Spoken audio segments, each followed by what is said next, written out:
ഓക്സിജന്റെ പുതിയ ഷോറൂം കൊല്ലം പത്തനാപുരത്ത് ഗതാഗത മന്ത്രി കെ.ബി. ഗണേഷ് കുമാർ ഉദ്ഘാടനം ചെയ്തു. വ്യവസായ സൗഹൃദമായ പ്രദേശത്ത് ഓക്സിജന്റെ വരവ് നാടിന് ഗുണകരമെന്ന് കെ.ബി. ഗണേഷ് കുമാർ പറഞ്ഞു. ഓക്സിജന്റെ ഡിജിറ്റൽ എഡ്യൂക്കേഷൻ എംപവർമെന്റ് പ്രോഗ്രാമിന്റെ ഭാഗമായി നിർധനരായ വിദ്യാർത്ഥികൾക്ക് വിദ്യാഭ്യാസ സഹായവും വിതരണം ചെയ്തു.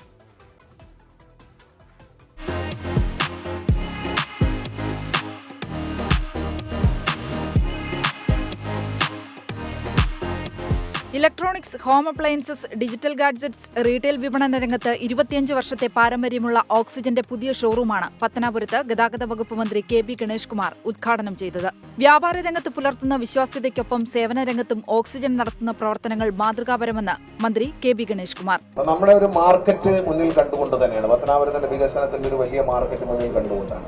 അപ്പോൾ ഓക്സിജൻ ഡിജിറ്റൽ ഇവിടെ കടന്നു വരുമ്പോൾ അത് നമ്മുടെ ഒരു വ്യവസായ രംഗത്ത് കുറച്ചുകൂടി ഉണർവുണ്ടാക്കും എന്ന് ഞങ്ങൾ പ്രതീക്ഷിക്കുന്നു. സാധാരണ ജനങ്ങൾ ഓക്സിജനെ ഏറ്റെടുത്തു കഴിഞ്ഞതായി oxygen group CEO Shijo K Thomas പറഞ്ഞു. ഏറ്റവും ഒരു സാധാരണ ഒരാളുടെ കീശയ്ക്ക് ഇണങ്ങുന്ന രീതിയിലുള്ള എൻട്രി ലെവൽ പ്രോഡക്ട്സ് എല്ലാം നമ്മൾ കൊണ്ടുവന്നിട്ടുണ്ട്. അത് വിവിധ കമ്പനികളുമായി നമ്മൾ നെഗോഷിയേറ്റ് ചെയ്ത് ഏറ്റവും ഒരു സാധാരണക്കാരന് പറ്റുന്ന എല്ലാ ഉൽപ്പന്നങ്ങളും കൊണ്ടുവന്നിട്ടുണ്ട്. ലോകോത്തര ബ്രാൻഡുകളും നാഷണൽ ബ്രാൻഡുകളും ഉൾപ്പെടുന്ന ഏറ്റവും മികച്ച ഡിജിറ്റൽ ഗാഡ്ജറ്റ്സ് ഷോറൂമാണ് പത്തനാപുരത്ത് ഒരുക്കിയിരിക്കുന്നത്. ലോകത്തിലെ ആദ്യത്തെ AI smartphone Samsung Galaxy S24 Ganesh Kumar ഓക്സിജനിൽ ലോഞ്ച് ചെയ്തു.